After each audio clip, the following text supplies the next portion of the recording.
Now we're going to have a little bit of a delay until I hit mute.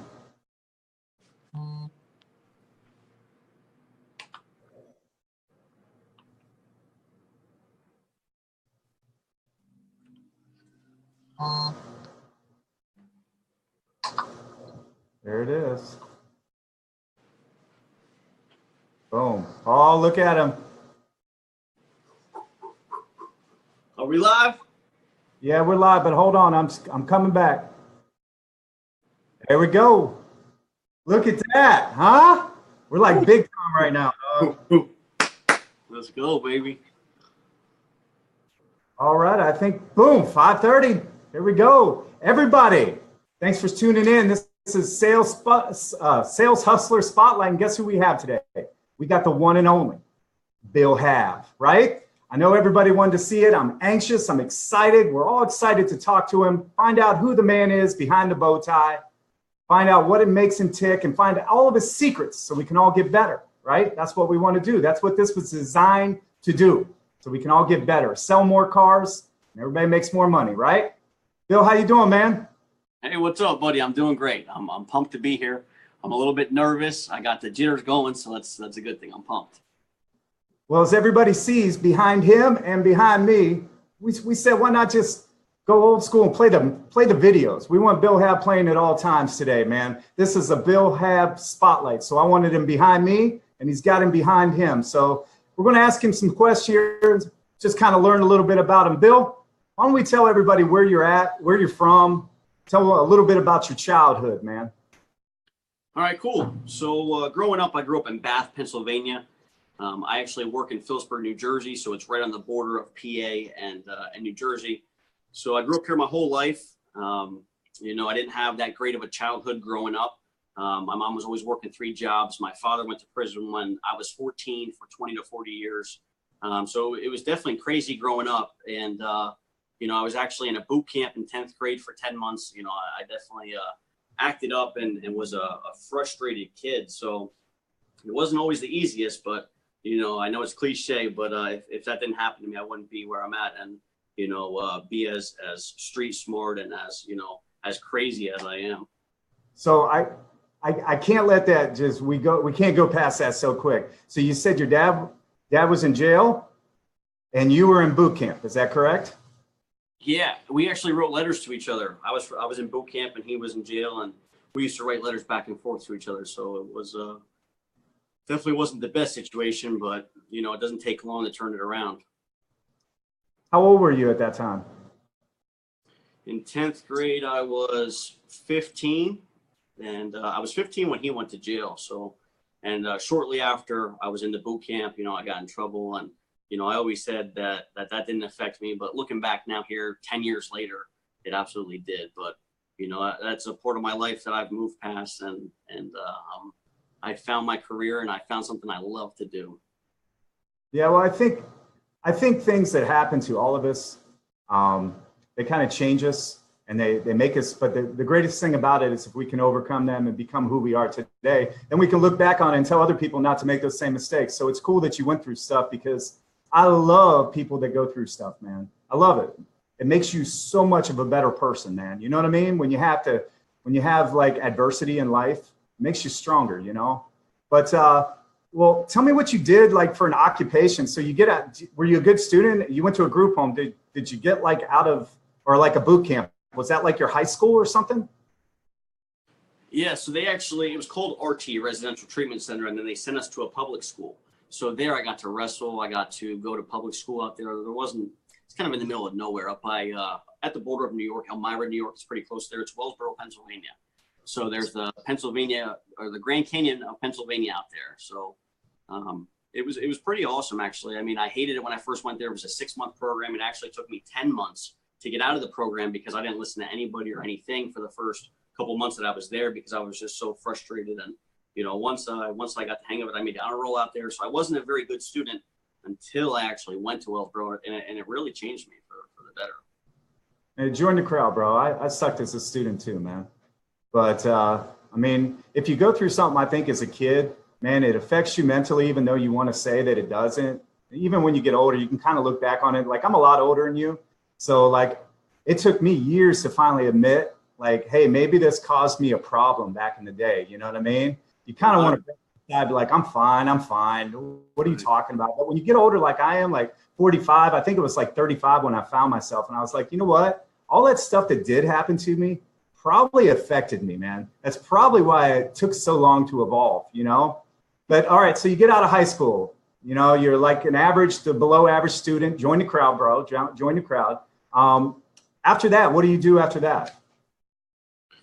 So after that, I ended up moving back in with my parents or with my mom, and I spent my 11th and 12th grade year back in my normal high school with all my friends, and kind of got caught back in the same group of friends and getting the same kind of trouble, smoking weed, you know, skipping school.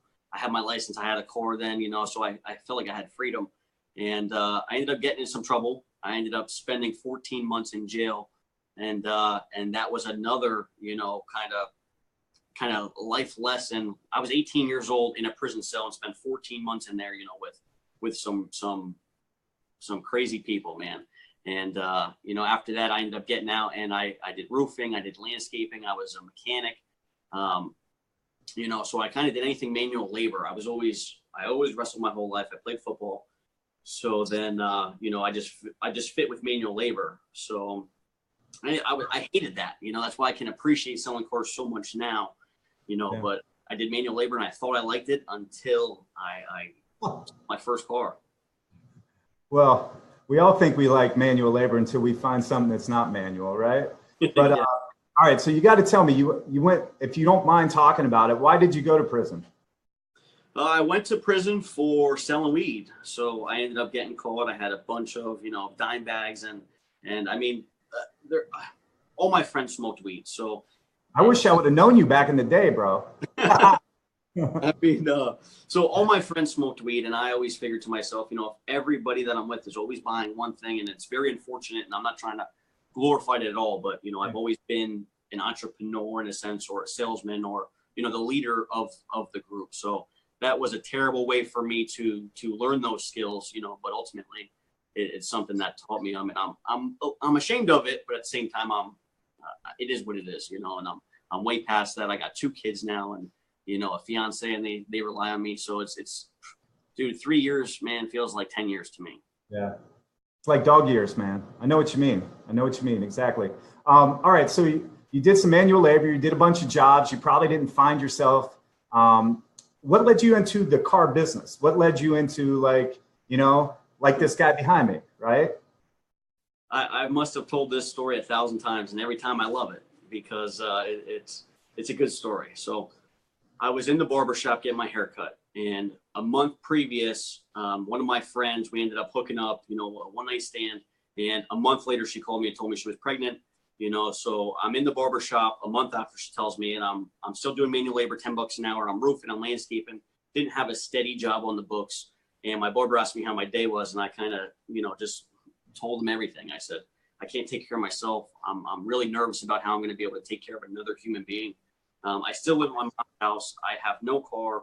I have a flip phone. I'm on prepaid minutes, you know, like literally it was as bad as it could get. And this was 3.5 years ago. I'm 25 years old now. So I was, you know, 21, 22, still a kid. And here I am about to have a kid.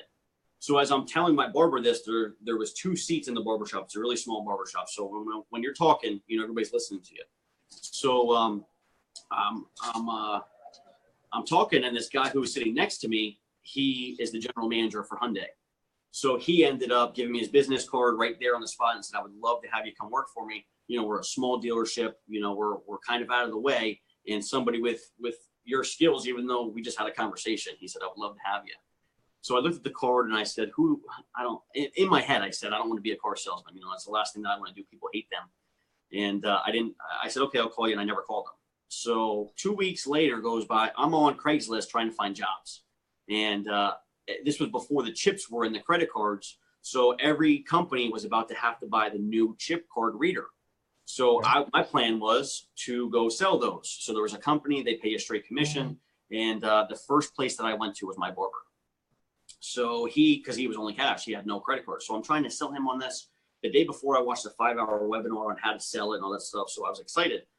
And after he lets me give him my pitch, he said, Bill, you got to stop, man. I'm not going to buy this. And I can see the passion that you have, but you need to call that guy who gave you his car to my shop. So I'm fighting him and I'm telling him, no, I don't want to sell cars. And he grabs the phone and he calls him. And I'm trying to fight him away and he's blocking me away while he calls him. And long story short, I had an interview the next day. So I had to borrow Mom's car and I had jeans and some raggedy dress shirt to the interview. I go there, they hire me on the spot. They say, you just have to have your license. Can I make a copy of your license? And I came up with some lie. I didn't have it, or I forgot it. And they obviously knew that who forgets their license to a job interview. So I told them that I'll bring it tomorrow, the day that I start. And I had to go beg my mom to borrow money to get my license from Harrisburg. So I had to borrow gas money for the car and I had to borrow the $74 that it was for me to renew my license or whatever the deal was. So I show up the next day and that was the first day that I started selling cars in sneakers that had holes in them and a pair of jeans. Wow. That's a good story. Why do all of us find it on some random way, right? And it's like you're sitting in a barber shop, some guy offers you a card, you don't even want to do it. Nobody wants to do it. We're all like, no, I don't want to be a car salesman, right? And we ended up loving it and we're part of the business, But very similar story to mine. But anyways, I just find it interesting how everybody finds it some random way, right? So this guy that offers you the job, you get the job, that's the Hyundai dealership, right? Now tell me about the Hyundai dealership. I heard a rumor that you didn't last there because you probably didn't have proper work ethic and you played around on Facebook too much. Is this correct? Yes, absolutely. So that was, there was a lot of reasons. There was a couple reasons of why I got fired, and I do take responsibility for them. I wasn't as successful as I am now with Facebook, but one of the reasons that they ended up letting me go was because he told me straight in my eyes, you're on Facebook more than when you're here, you're on Facebook more than you're working, and I tried to explain that that's how I'm working. But, for anybody who's watching this, a lot of people message me and ask, how do I sell a lot of cars from Facebook like you are? So I don't know if that was going to be one of your questions or not, Shawn, but I just want to tell everybody that, it takes years. I started in the middle of November of 2014. So coming up this year will be 3 years since I got hired, but I was fired for 6 of those months. So it'll be 2.5 years that I've been selling, but it took all the way up until this time, but from being consistent from day one, so it's a really small store where I started at. Their slogan is when you're lost, you're here. So it's in the middle of cornfields. And, I trained for a week and a half before I sold my first car. December 17th was the first car that I sold. So, I think that makes sense, the math there, whatever. It was mid-December sometime. So from then on, when my life started, I ended up making, a hefty commission. I made $800 commission. And, that took me 2 weeks of manual labor to make that, so that's $10 an hour, 40 hours a week, 8 weeks, and I did that selling one car. So that was when I knew, that this was going to be what I did for the rest of my life. All right. So were you married when you got let go? I actually just met Claire 2 months before that. So I take a lot of the responsibility in the sense of when I worked there, I was still worried about going to the bar with my buddies, staying up till 2 a.m, coming in, not taking customers or I remember even sleeping in a car in the showroom. So this was pre what I am now because I wasn't a father then. So when they fired me, there was only 5 salesmen. They put up with a lot of stuff that they shouldn't, so I was not as successful, but I did, ultimately use that as my motivation to never, ever, I knew what I had and I lost it. I told myself I'm never gonna make $10 an hour again. And when they fired me in April and my son was born in May and I'm getting unemployment, I knew, this is not the kind of life that I want, man, at all.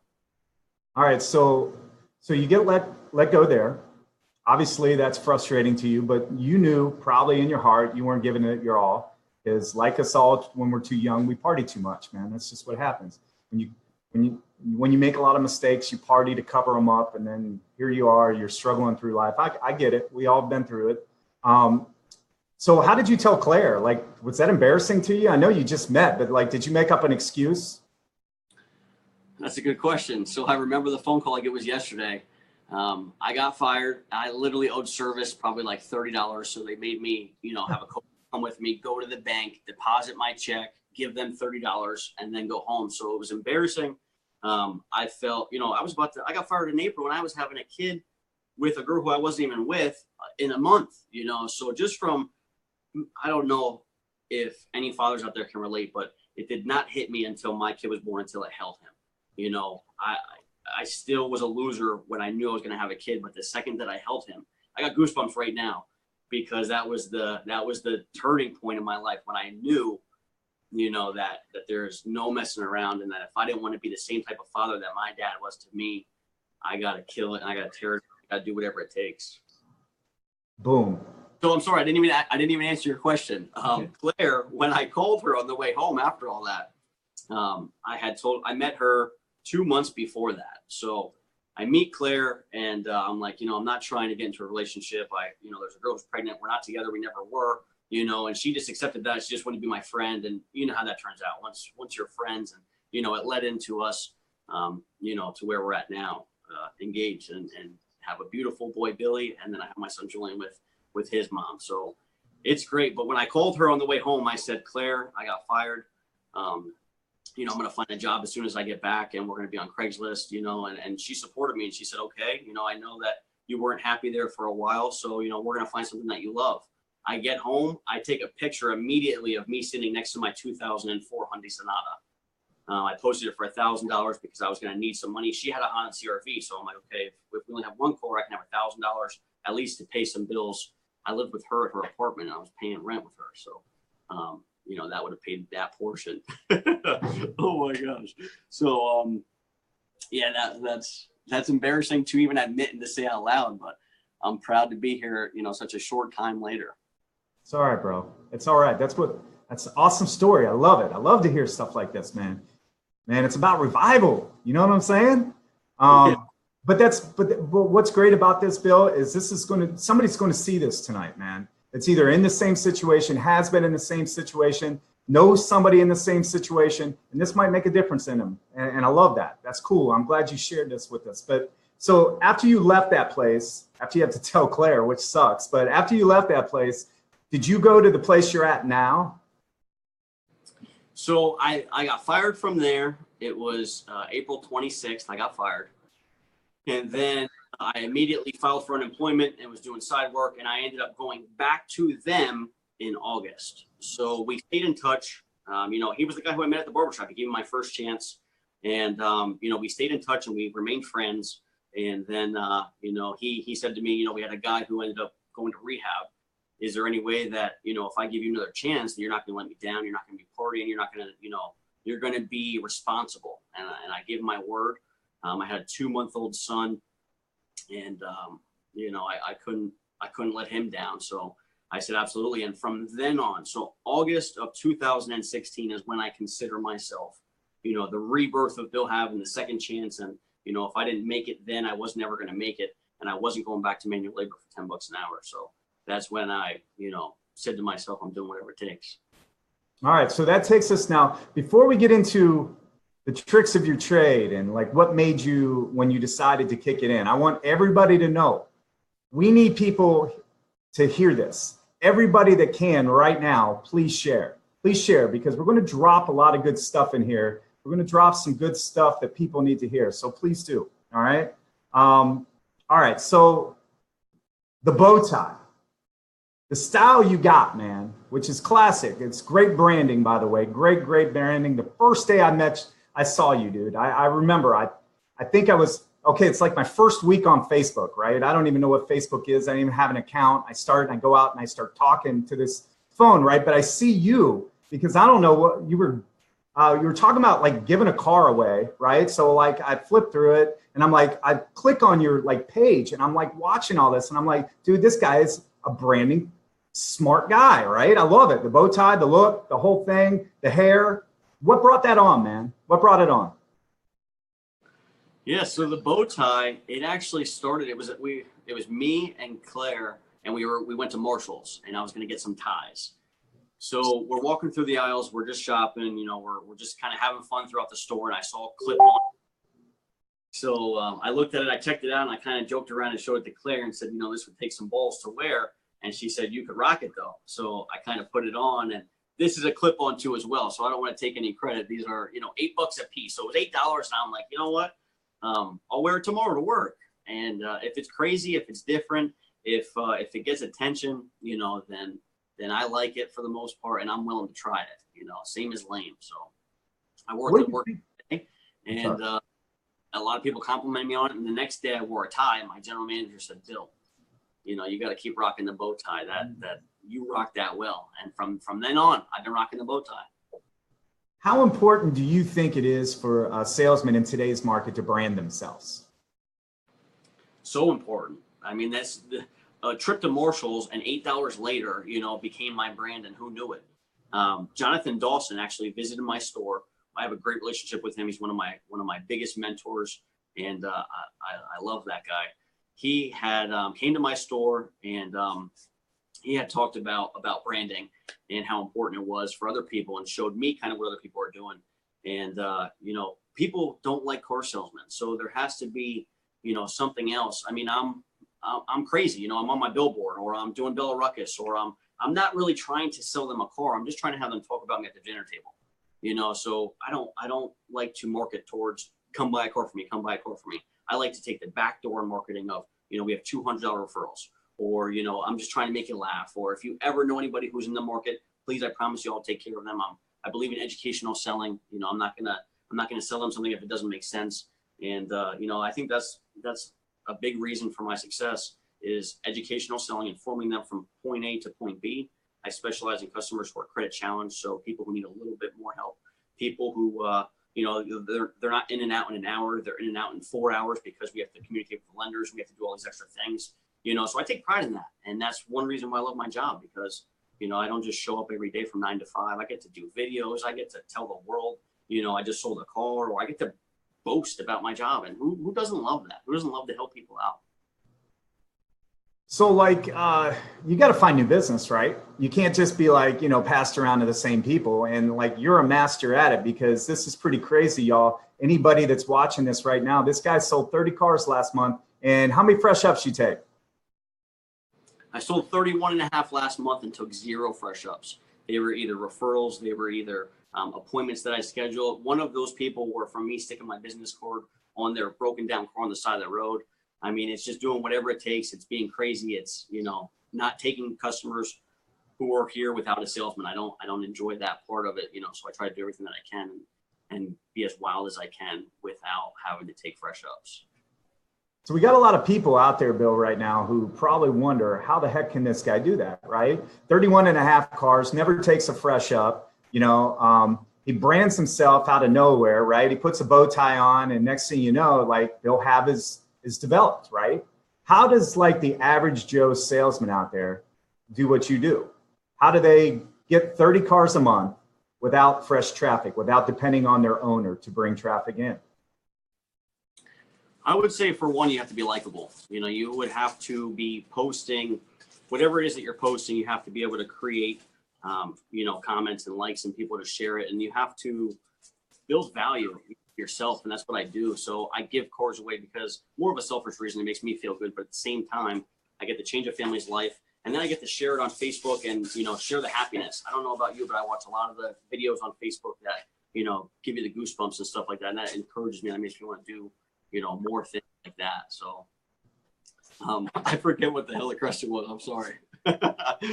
So do you find most of your attraction has come from your content and just caring? I mean, but seriously, guys can get on social media all the time, Bill. You can get out there all day and talk and try to give $100 referrals away and 200. I see it all the time. You see it all the time, but they're not getting the traction that you're getting. What are you doing different? What is something that's unique?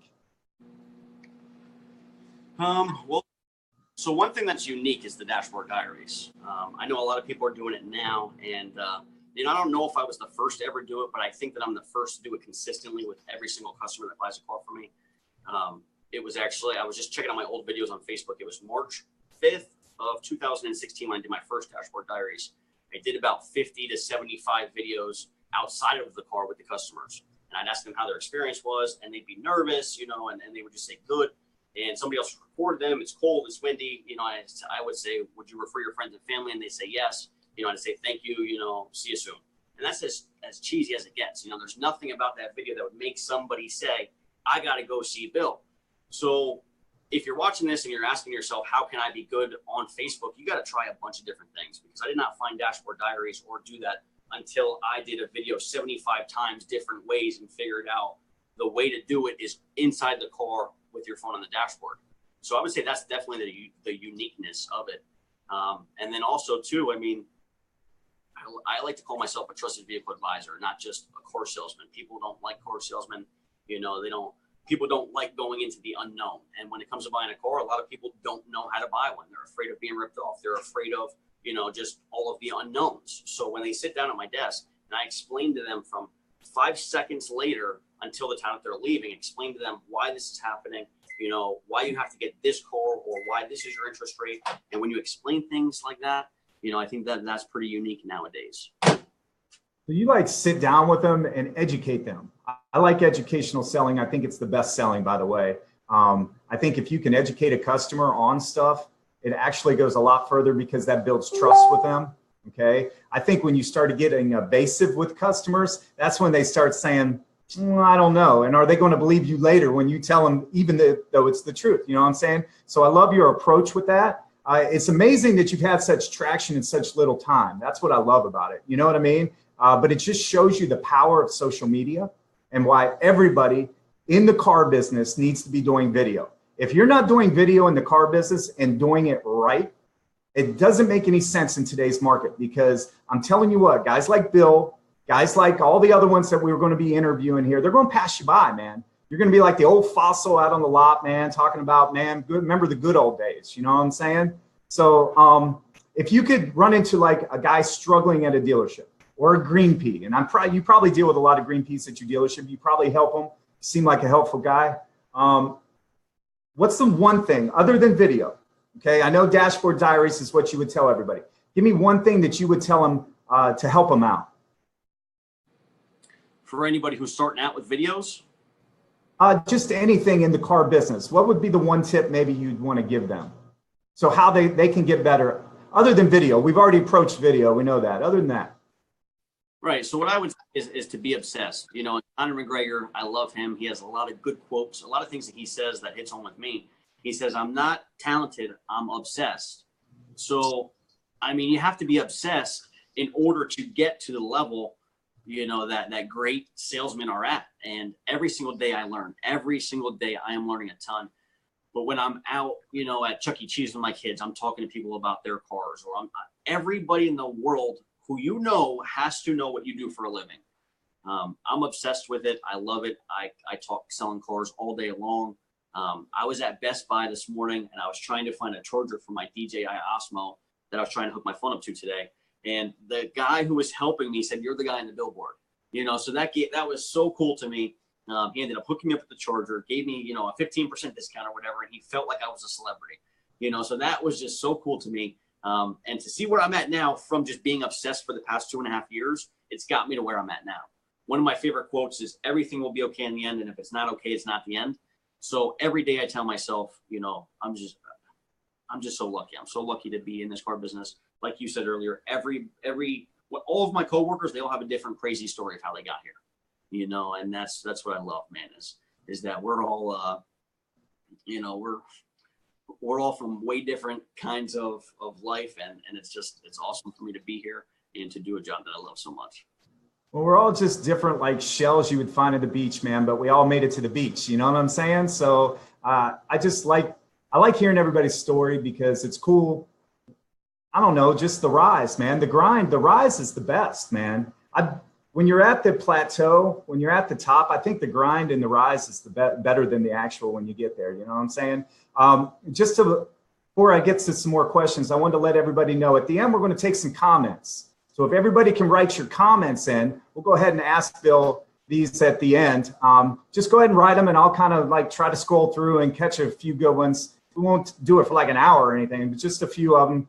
Make sure you put them in there. Now, as far as sales, Bill, I want to know your weakness. What is your weakness? Because we all got them. What's yours? So my weakness is 100% organization. organization, and a lot of you are going to be saddened to hear this, but to keep it real, follow up. I don't do much follow up. If I do, it's messaging somebody on Facebook, because that's normally how they come in. But I don't normally call them, or I don't, normally I'm always prospecting. So I don't, for any salesman to say that you don't have time to follow up is just a 100% lie, because you do. Anybody makes time for what's important to them. And my biggest weakness will be follow up and being organized. I can't tell you how many people I go back in my messages from 2 months ago. They messaged me about a car, and I just didn't see it, or I saw and I was doing 5 things at once. So I definitely have to be organized. I'm definitely an unorthodox salesman. And I need to come in every day with a plan. And I've been realizing this more and more. So I'm pledging to come in with a plan every single day, be more organized, and follow up more. Well, what's your, I just found out your weakness. Tell me your strength, man. Yeah, my strength is prospecting 100%. My strength is knowledge for the business in such a short amount of time, because I've had so much practice. I don't know the exact number. This comes in with me being bad at being organized, but I bring in at least 40 to 50 people a month and on my own, and since I specialize in customer support credit challenge, obviously not every one of them buys a car, but my closing ratio is going to be very high, just simply because it's a different kind of sale. If you're dealing with a lot more people who have good credit who can buy, it's a different kind of sale. So I'm very, very educated, and I have my niche when it comes to that. So, I can guarantee you're a better salesman when it comes to somebody who can buy any car on their lot. And I know you're a damn good salesman, but I would like to think that I'm better at almost anybody when it comes to credit challenge. And that goes to credit Jonathan Dawson, because he taught me SWOT. SWOT is the 4 things that a bank is looking for when they're considering giving anybody a loan. So you break those down to the customer, and you go over their information with them, and you're explaining to them, listen, I'm the equivalent to your lawyer. All I care about is you approved in a car that you love, at a payment you love, and leaving happy. That's my only goal. If the bank doesn't allow me to sell you the car that you want at the payment that you want, this is going to be why. So Dawson has taught me just so much, and it changed my life when it came to selling cars. I went from some guy who was already unorganized and really bad at follow-up to begin with, and now here I am, about to sell somebody something that's thousands of dollars. So number one thing is you have to be educated when you're selling. You have to be able to speak with conviction, and knowledge breeds conviction. So thank you to Jonathan Dawson. If you're watching, I love you, bro. He's watching. Come on, what's up, Jonathan? Get some likes for my boy here. All right, so the good thing, Credit Lead Challenge, we'll call them. Okay, they're the most loyal customers too. If you treat them well, you educate them, you take care of them, you get them done in a car that they're happy about, they'll tell all their friends, man. And you're right, they're amazing. Now, you're a great salesman, you're a great marketer. Okay, you've risen from where you were to where you are today. You're killing it. Where do you want to be in 5 years, man? Tell me. In 5 years, I hope to be going dealership to dealership and teaching sales guys how to bring people in on their own without having to take fresh ups through social media. That would be my goal, so that would be things like this make it a lot easier for people to know who I am and to kind of hear my story. So thank you very much. Thank you to you, Chad Morgan. I appreciate you guys having me on and giving me an opportunity to tell my story. And hopefully in the next, in 5 years, then hopefully I can be Jonathan Dawson's protege, hopefully working for him, and then eventually owning my own business one day. Well, there's no doubt, man. I got for sure. That's a for sure, man. That's one of those you stamp. You know what I mean? Done deal. All right. So like inspiration. Inspiration's a big thing to me. Passion and inspiration. I love both of those words. You got to tell me what makes you passionate. What inspires you every day, man? Yeah, so my passion is number one, and I love what I do. So that makes it so easy to come to work all day, every day. My second, what inspires me is my fiance, Claire. She's a stay-at-home mom, and then I have my 2 sons. So I pay child support for Julian. I take care of him very, very well, and so does his mom. And then I have to take care of Claire and then Billy too as well. So I like many things. That has motivated me to sell more cars, therefore to make more money. So I'm kind of at this point now where I put so much pressure on myself, and I do good under pressure. I'd like to think so, to where I have social media to my advantage, to where I can kind of make a challenge, or I can make a contest, or I can make a bet with my manager, or I can, just keep going higher and higher. Each time I made my bets with my managers, I had to make that number of cars a lot more than what they thought I was capable of doing. So I love a challenge, man. And I just love selling cars. So therefore it makes me very passionate about it. And no matter where I'm at, I'm talking to people about cars all day, every day. All day, every day. All right. So I know the answer to this. I bet you already. But if you can I want to take this one thing out of the picture. Okay. And that was when you went to prison, because that's too easy of an answer. We all know that would be your worst. The biggest mistake of your life you wish didn't happen, other than that. All right. That's a good question. The biggest mistake of my life besides prison. I mean, could there be anything other than that? I mean, you know what I'm saying? There's a lot of things. I try to live by, there's no such thing as regret, because at one point in time you wanted to do it, but I do contradict myself in that case. So there's not too many things other than jail that I can think of, but let me come back to that, because that's a tough one. No problem. All right. So I always ask this question every time. So me and you, we're on the Gilligan's boat, man. All right. We go out there, we're having a couple cocktails, we're going out there, and we get stranded on a deserted island. All right. Now, for some reason, they got a CD player there. I don't know why, but they do. Let's just imagine it, right? All right. The only thing we got, a CD player. What CDs do you want to have with us? CDs, man. Oh my gosh. Or streaming music. How about that? Your best 3 albums of all time. 3 albums. Damn. I don't listen to many albums because I got Pandora. That's all I listen to.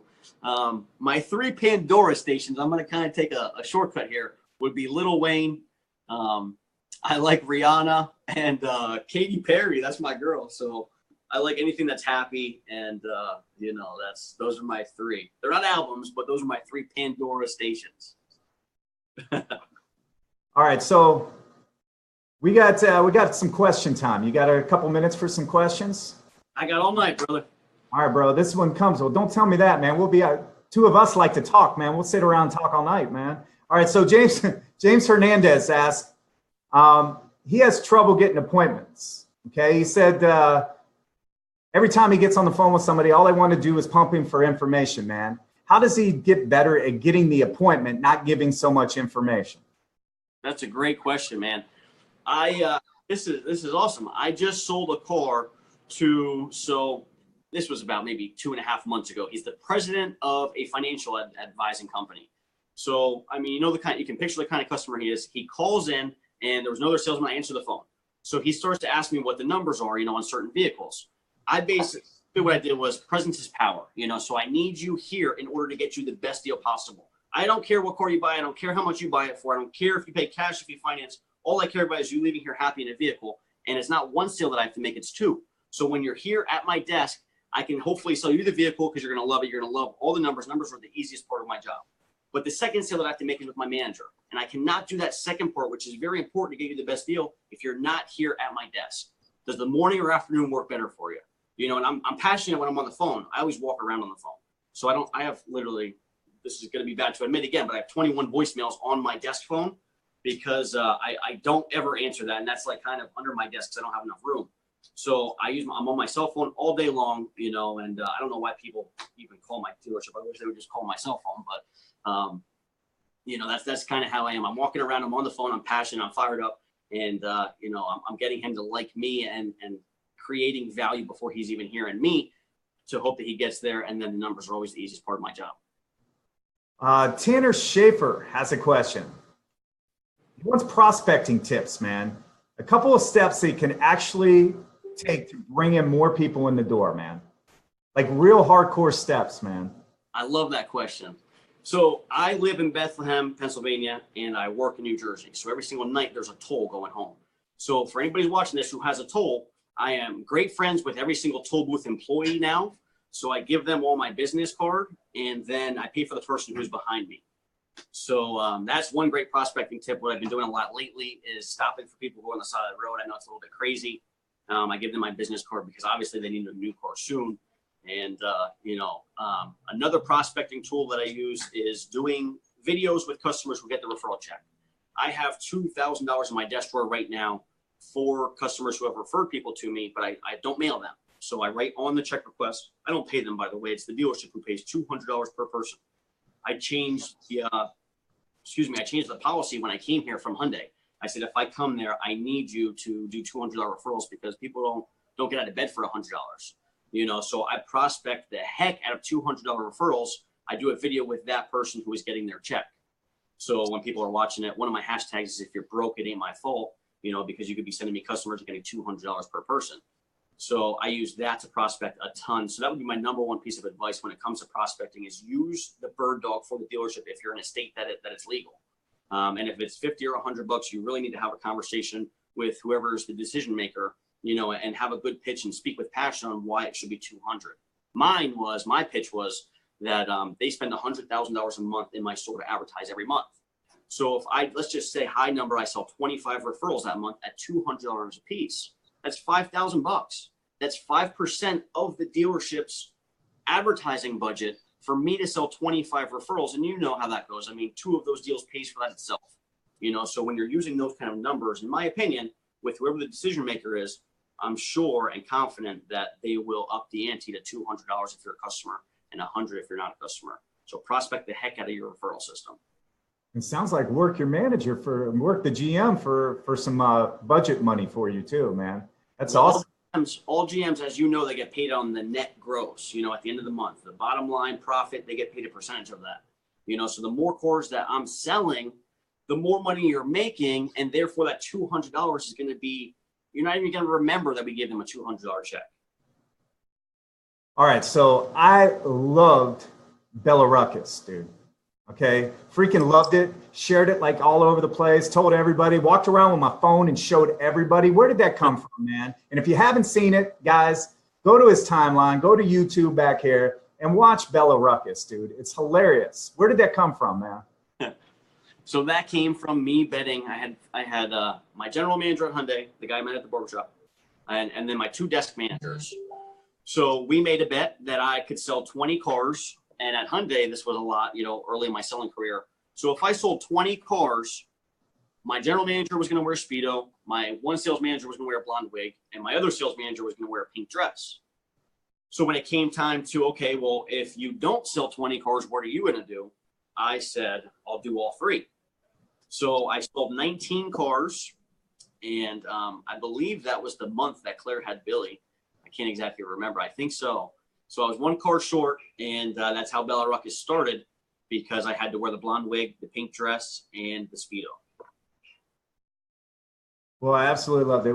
It was Facebook gold, bro. And then you did like a 2 or 3 part to it, and that was awesome too. I like the video you did last week about right before you sold your 30. It was kind of like a Rocky theme, and that was really good, man. I liked it. I like your marketing, man. I like your idea and your creativity, man. Creativity to me is like, that's what Facebook is about, man. When you get on there and you stand in front of it and say, yeah, look at this car. It's amazing. It's $12,000. Come on down. Nobody cares about that. You know what I mean? But when you do creative and unique things and you have great content like you do, that's what people want. You know what I mean? Before I forget to lose, I'm going to lose my train of thought real quick. So I want to interrupt you.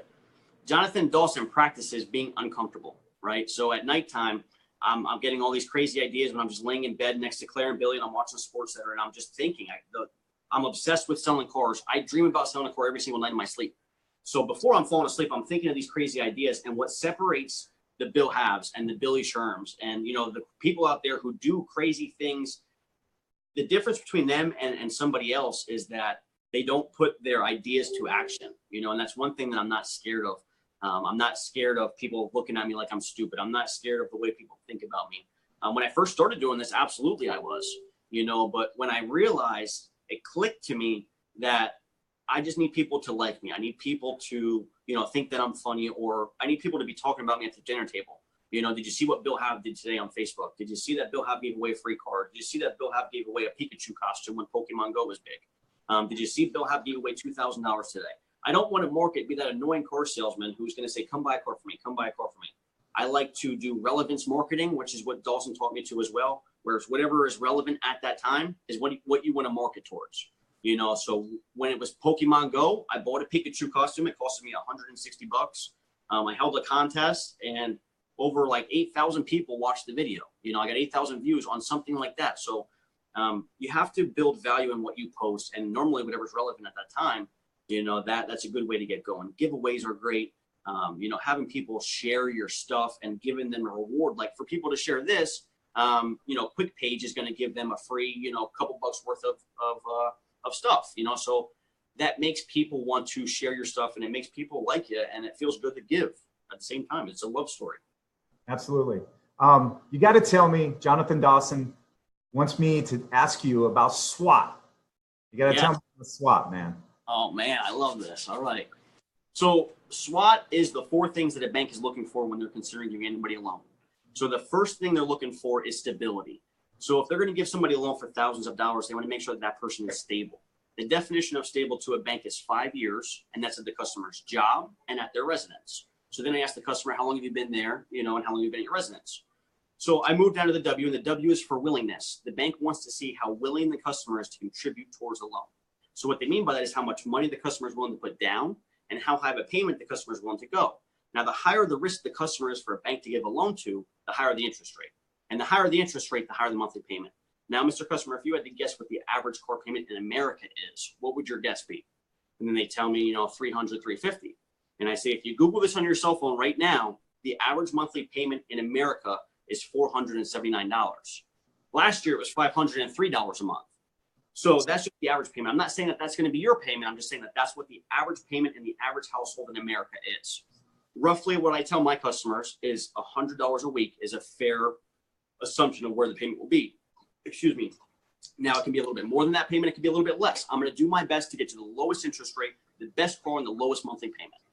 So when it comes to the money down, if the customer had 60% of the price of the vehicle to put that down, doesn't matter what your credit score is, doesn't matter what kind of car you're looking for, you will get approved. We don't even have to do a credit application almost. So if it's a difference in approval or not, what's the maximum amount of money that you're willing to contribute towards the loan as in money down? Oh, I'm looking to put $500 or $1,000 down. Okay. But now, at the same time, they don't feel that great about 500 or 1,000. We're bringing them to reality. They might have walked in thinking that they can get this car at this payment, because they're putting $1,000 down. But in reality, the banks want to be at roughly 90% loan to value ratio, and that 1,000 is covering roughly taxes, tags, and fees. So we'll move on to the A. The A is for ability. The bank wants to see the customer's ability to pay back the loan. They want to see $3,000 a month in gross monthly salary, which equals $36,000 a year. So do you get paid hourly or salary at your job? I get paid hourly. Okay, how much an hour? I get paid $13.50 an hour. Okay, is that 40 hours? Is that a little bit of overtime? Well, I work, a couple hours of overtime each week. Okay, great. I do the math in front of them and show them what their gross monthly salary is compared to what the bank wants. And then the T is for track record. So the bank wants to see how many loans the customer has had in the past and how they paid them. So they want to see how many car loans the customer has had, how many personal loans, how many mortgages, if ever anyone, how many student loans, and credit cards. So I go through each one with them. I explain to them the credit card utilization, how that might affect their score. If they're using a lot of their limit, their score could be, hindered because of that.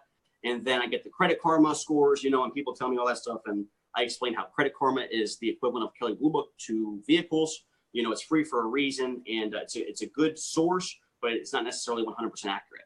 So then I asked them, I said, there's 2 ways that we can work things. We can do things A to Z, which is me showing you a couple cars, which is us getting you excited, spending a couple hours here. One of the reasons why people hate dealerships is because it takes so long and you just leave disappointed. Or we can do things Z to A. Z to A is communicating with the bank beforehand and saying, this is what we're trying to accomplish. Is this possible or is this not? And at least if it's not possible, we can at least have a plan right here written on this piece of paper and see why we can't make it happen. And then you can come back in a couple weeks, but you only be here for 20 minutes. So which way would you rather work things, A to Z or Z to A? Everybody will say Z to A. Let me fill out the application first. Let me see what the bank says. Let me see what kind of car they'll approve me for after they're explaining loan to value ratio and all that stuff. If they can't get a car they want, this is why, and then we'll go from there. So that took me 7 minutes. So when every customer sits down, if I ask them if they're looking to establish credit, reestablish, or if they have excellent credit. If they say that they are looking to establish or reestablish, then I go into my mode, so it's literally within 10 minutes that they're filling out an application. And, we're seeing what they would qualify for and what they won't. And we're finding out how much is the maximum amount of money that they'll have to contribute towards a loan right now, instead of playing the whole 500. No, I got 1,000. No, I got 1,500. If it's a difference of an approval or not, what's the maximum amount of money that you can contribute towards the loan right now? I like that. That was gold right there, guys. That was gold. I hope y'all got that. If you have secondary customers, that was gold. All right. So use it. I hope you learned it. Replay it. Share it. Do all that. John Conley wants to know, on your dashboard diaries, do you have to have everybody sign a permission slip? To be honest with you, I don't know if I have to or not, but I don't. You know, when people, I don't know if anybody has seen my desk. If there's anybody that hasn't seen my desk, just go on my Facebook. I made posters on Vistaprint of all the happy, smiling faces around my desk. So whoever is sitting at my desk, they see all these happy, smiling faces, and without me telling them that we're doing a video, they already know we're doing one.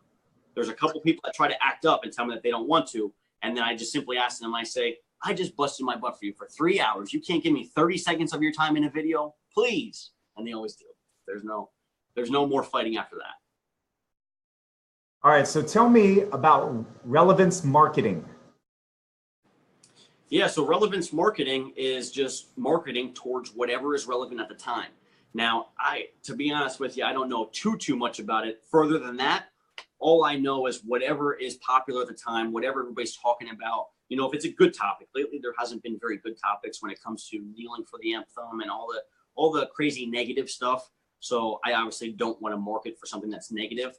But Billy Sherman had a crazy good idea. I don't know if he did it yet, so I'm not going to talk about it unless you want to, about what his plan was when it came to that. That's relevance marketing, you know. So that people are talking about is what, you know, I want to be marketing towards. There was a couple of things that I did. The Pikachu, I can't remember off the top of my head what else I did. But he did that. He did that. Remember when that guy, that singer, killed himself or something, and he got on and did a video about that, and it like went really crazy. And so I guess that what it is talking about a relevant subject at that time and marketing towards that. Is that basically what that is? Yeah, but you want it to be positive. Obviously, you don't want it to be something that bad stigma, you know, about somebody killing themselves, or, you know, you want to do something that is happy or that's, you know, a trend. I can't believe I can't think of a trend as of lately right now, but it'll come. Kneeling at the football game, man. Kneeling at the NFL games. That's a bad one. That's a bad one for sure. Yeah, I don't want to be marketing towards that for sure. Hey, how do you are you always motivated? Do you ever get tired? Do you ever get down? You get up? I mean, how do you stay consistent? Dude, I'm a roller coaster of emotions. I mean, I sell 3 cars. Then the next day I sell none. The next day I sell 4. The next day I sell 2. Then none. I mean, it's, you know, sometimes you have customers at your desk all day long. And for me, especially, you know, if people can't get bought, you know, if the banks, if I just have a bunch of people who don't have much to contribute towards a loan, and I have 5 of those in a row, you know, or maybe I go a whole day without talking to anybody. You know, that rarely happens anymore with every day in my career. But there are a lot of those times, and I'm not always happy or motivated, but I am always positive in my own mind, telling myself, you know, that I've been through this plenty of times now, you know. But when I first started in the business, it was very, very tough for me to control my mind. I started at a slow store. So there was a lot of days where I wouldn't be, you know, talking to a customer, or there was a lot of days where at 6 p.m. I would talk to my first customer and just wasn't feeling it, you know. So I've had a lot of practice. I mean, I would love to actually add up how many bell-to-bells I've done since I started. Somebody like you who's been in the business longer, I mean, you can triple that, quadruple that, you know, but we have a lot of experience. I do by now to manage my emotions, and I'm getting better at it every day. But if you're just starting in the business, it is tough. You have to have patience, and you have to just know that as long as you work hard, results will happen, you know. So the customers will come if you're passionate about it, and if you can relay that to people that you're passionate about it. I feel like there's a constant debate in Facebook right now for marketing, personal pages or business pages. Okay. Do you have any traction on your business page the way you do on your personal page, or do you stick with your personal page? Yeah, so I do both. I do roughly 80% on my personal page and then roughly 20% on my business page. I did work very hard to get 12,000 likes. That's how many I have on my business page. So I just use it really to sponsor posts. So I will post something on my personal page, and then I will share it with my business page, and then I'll boost that, you know, to get more views or to get it in front of people. Or you can actually select you can target a certain geographic area, you know, and you can say, I want anybody who walks in this area to see my post, you know. So with the technology, I recommend you use both. I use my personal more because it is more personal, you know, but I've seen a lot of other dealerships use their business page the right way and it work. I haven't figured that out yet, but I will. Last question I have before Chad gets on here and gives away those 2 free months. So Chad, that's your hint, buddy. When are we going to see Bella Ruckus again, and when will she be unveiled, man? That's a good question, man. I just got the billboard on Route 22 where 30,000 people drive by a day. So I'm all about crazy. I'm all about, people saying, did you see what Bill did? Or people talking about me and making people laugh. So it may have to be, while I have this billboard, I might have to climb on there in the Bella Ruckus outfit and, go a little crazy. By the way, the billboard was a great idea, dude. I love that billboard. I mean, it's like there's nothing there either, man. Just cars zooming by, Hey, how hard was it to get up there yesterday or the day before, wherever you did that? For anybody who follows me on Snapchat, they definitely saw the behind the scenes of getting back there. But I had to use Google Earth. So this is what I mean by thinking outside the box and by not letting, once you have an idea, don't let all the work that's in the middle from the idea to the ending result. Don't let everything that's in the middle stop you to get there, because I had to go on Google Earth. I had to find my billboard, and then I had to scroll through and find out whose property that might be. So we ended up having to get that address, use the GPS. I knocked on 3 doors. I ended up finding out some big company owned it out, 2 cities away. So I asked them if they minded if I drove back through their property to get to the billboard. They said, no problem. And thank God we were in my buddy's car, not my Genesis, because he had 4-wheel drive and we needed it. So we were driving through fields. We had the, trees all over us. It was crazy. So then we had to take our ladder and we had to walk, sideways with it, because there was 8-foot tall bushes that we had to get through. And then we had to use our 6-foot ladder to stand on the very top of it and pull ourselves up. It was definitely a little bit sketchy, but, and my billboard guy did not want me to do it, but ultimately he said, I was fine. But, I'm just crazy and I'm willing to do things that a lot of other people aren't. And I think people realize that. And I hope that people appreciate that. I have fun doing it and I have fun entertaining other people. So I had my drone. We were on Facebook Live while I was sitting on my billboard. Well, 30,000 people are driving by me and it was great. I watched it, man. I watched it. I was on there. Well, I like people that try new things and try different things. And, I think that's what makes great salesmen, man, is when you pull yourself out of your comfort zone. When you pull yourself out of your comfort zone, you can be whoever you want to be, man, and it stretches you. And that's what makes us great. When you stay in that comfort zone, you're going to be the same as you were yesterday. You know what I'm saying? So I like that about you, man. And I've noticed that from day one. You don't really care, man. You're just going to wear a bow tie to work, man. You know what I mean? Which I love. I love to rock it. And anyways, so I want to thank you for coming on today. I want to thank everybody. I want you to understand, Bill, this is how popular you were today. Okay. Can I just tell you some stats right now, bro? Okay. Yeah. You had 78 people in here at one time. I saw maybe more, but at one time I saw 78 people. Right now we still have 50. Okay. It's been shared. It says here 17 times. You have over 94 comments already. This thing is probably, I don't even know how many views, but it's going to go crazy. So a lot of people love you, man. A lot of people love you. A lot of people have a lot of respect for you. I want you to know that I do too. That's why I had to have you on the show. Thank you for doing it, man. I appreciate that. We're just trying. That's what this show is all about, man. I want to show people, other people that are awesome, man. That's what we're all supposed to do. We're supposed to help each other, man. You know what I mean? I feel like in this business, so many people are worried about competition. I just want to showcase everybody. Because if we can showcase everybody, we can all get better from what the other people know. You know what I'm saying? Chad, are you coming on this thing today or what, man? I mean, I can only talk so much. You know what I'm saying? I appreciate you, Shawn, for having me, man. Thank you so much. It shows me how humble of a guy you are. You are personally selling cars today, right now, as we speak, and you're doing a podcast or interview with another salesman, about what I do. So that's awesome for you, man. You're very selfless. I appreciate you having me on and introducing me to all these new people that I'm going to meet. And thank you so much. You got it. Let me introduce this guy. See that guy sitting up top, man? That is Chad Morgan, the CEO of QuickPage. And they sponsor this show, man. Chad was like, hey, man, I want to do something different. I want to do something cool. Get all this out there. And this was it, man. This is what we've created. This is episode 3. All right. And Chad, why don't you take over, man? Give away the giveaway, man. You bet. So great show, guys. This was awesome, man. We had a ton of views. So I'm with QuickPage, and we are a video app. It makes it really easy to send video and build trust and rapport. There's really no better way to build trust and rapport than with video besides being in person. And we just made it really easy for car sales guys to send videos out. We'd like to give 2 months away for free. So that's what we're going to do right now. And I need to share my screen. And let's do that right now. Oh, this is high tech, Bill. Wait till you see this, buddy. Oh, This is awesome. this is big. This is big. Let's see if I can share screen. Here we go. Yes.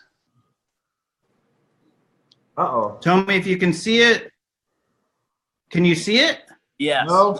Yes, now. Yep. Boom. Yes. Yes. This is big. It we don't- lasts about like 3 seconds. Bill, What? we don't spare any expense, Bill. No expense spent.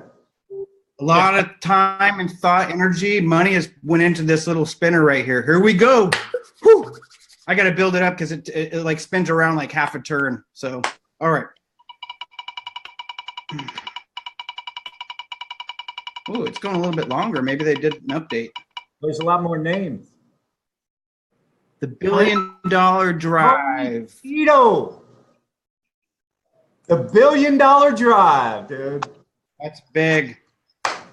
I love Tony. Tony, you have all my help and support. I'll help you do whatever you need to get this thing integrated into your system. I think you'll find great success with it. I'm here for you. Message me anytime. Michelle will reach out to you to get your 2 months set up, and we'll rock this thing. Hey, Bill, Chad, thank you very much. Thank you very much to Facebook Land. And Shawn, question, because that's can I just take 1 second? Yeah. Don't leave. Don't leave, because hey, look, Bill has his bow tie. We all know that. Like he's got the bow tie. Shawn, you've got the glasses, man. Like you put glass, I put my little glass like emoji. I think of you, my little sunglass emoji. I'm testing these out because I'm trying to find myself. I'm trying to find my brand, and I wanted to get you guys' opinion on this stuff. You don't have to answer now or anything. But what do you guys think? You look like the white Mr. T. That's what I thought too. Yes or well, don't answer now. Just talk. We can talk about it later. All right, bro. Hey, thanks, guys. All right, man. Later. Man, that was good, Bill. Bill, you did awesome, bro. Thank you, man. Man, I'm telling you, you nailed it. You're going to get people messaging you like crazy, bro. That was good. Solid, solid. It still says live on Facebook on mine. That's bad. Yeah. It still says live, man.